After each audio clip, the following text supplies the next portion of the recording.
تو نبی علیہ السلام نے بہت سی اذکار کو افضل قرار دیا ہے. یعنی ذکر بذات خود ایک افضل عمل ہے، مگر بعض اذکار بقیہ اذکار سے افضل ہے. ایک حدیث میں رسول اللہ صلی اللہ علیہ وسلم کا فرمان ہے، افضل الذکر لا الہ الا اللہ وافضل الدعاء الحمد للہ. جامع ترمذی کی حدیث ہے کہ سب سے افضل ذکر جو ہے وہ لا الہ الا اللہ ہے. سب سے افضل ذکر لا الہ الا اللہ ہے، لیکن معنی کے فہم کے ساتھ، جو کہ سب سے بڑا عقیدہ ہے، جو پورے دین کا محور ہے. یہ کلمہ اگر نہ ہو اور پورا دین آپ کے ساتھ ہو، آپ کچھ نہیں، کلاش اور مسکین ہیں، اللہ کے غضب کے مستحق ہیں. اور کلمہ اگر ساتھ ہے، باقی کچھ بھی ساتھ نہ ہو، تو بخشش کی امید ہے، اس کی رحمت اور محبت کی امید ہے. تو اتنا اہم کلمہ بغیر فہم کے بس تلفظ کی حد تک 10,000 دانے کی تسبیح بنا لو، روزانہ پھیرتے جاؤ لا الہ الا اللہ لا الہ الا اللہ، اور معنی معلوم ہی نہ ہو. اور معنی بھی مشکل نہیں، بڑا آسان. 2 اس کے ارکان ہیں. ایک رکن ایک چیز کی نفی کر رہا ہے، دوسرا ایک چیز کو ثابت کر رہا ہے. نفی کیا ہے؟ لا الہ، کوئی معبود نہیں ہے. دیکھو دنیا میں معبود کہاں کہاں بنائے گئے ہیں، کہاں کہاں درگاہیں قائم، یہ مختلف شہروں کی سرکاریں کہاں کہاں ہیں، سب کی نفی اور سب کا انکار. اور الا اللہ ایک چیز کو ثابت کر رہا ہے کہ صرف اللہ ہی معبود حق ہے. اس میں کون سا اشکال؟ یہ ہر نبی کی دعوت کا نچوڑ ہے. وَلَقَدْ بَعَثْنَا فِي كُلِّ أُمَّةٍ رَسُولًا أَنِ اعْبُدُوا اللَّهَ وَاجْتَنِبُوا الطَّاغُوتَ.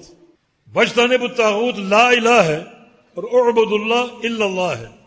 ہر قوم میں رسول بھیجا اس دعوت کے ساتھ کہ ایک اللہ کی عبادت کرو اور ہر طاغوت کا انکار کرو. تو لا الہ یہ ہر طاغوت کا انکار ہے، اور الا اللہ ایک اللہ وحدہ لا شریک لہ کی عبادت کا اثبات ہے. یقیناً یہ افضل الذکر ہے جو رب کائنات کی توحید پر مشتمل ہے، نفیاً و اثباتاً. سفیان ثوری رحمہ اللہ کا قول ہے، لیس شیء اقطع لظہر ابلیس من قول لا الہ الا اللہ. جس ذکر سے سب سے زیادہ ابلیس کی کمر ٹوٹتی ہے وہ ذکر لا الہ الا اللہ ہے. لیکن دوستو فہم کے ساتھ، ایسا فہم جو اللہ اور اس کے رسول کی منشا کے مطابق ہو، وہ فہم جو حتیٰ کہ مشرکین مکہ کو بھی حاصل تھا. جب رسول اللہ صلی اللہ علیہ وسلم نے قولوا لا الہ الا اللہ کہا، پوری قوم کو دعوت دی لا الہ الا اللہ کی، تو انہوں نے کیا جواب دیا؟ ان کا جواب اس کلمے کے صحیح فہم پر مشتمل. اجعل الآلہۃ الہا واحدا، اگر ہم یہ پڑھ لیں لا الہ الا اللہ تو اس کا معنی تو یہ ہے کہ معبود صرف ایک ہی ہے، باقی سارے معبود باطل ہیں. ہمارے آباء و اجداد جن کو پوجتے رہے وہ سارے باطل ہیں، صرف ایک معبود حق صرف اللہ رب العزت ہے. یہ کفار قریش کا فہم ہے. آج یہ کلمہ اس لحاظ سے بڑا مظلوم ہے کہ لوگ اس کو سمجھتے نہیں، بلکہ اس کے صحیح فہم سے لوگوں کو دور کرنے کی کوشش کرتے ہیں کہ جناب لا الہ کا معنی یہ ہے کہ سب کچھ اللہ سے ہونے کی امید یا یقین، غیر اللہ سے کچھ نہ ہونے کا یقین.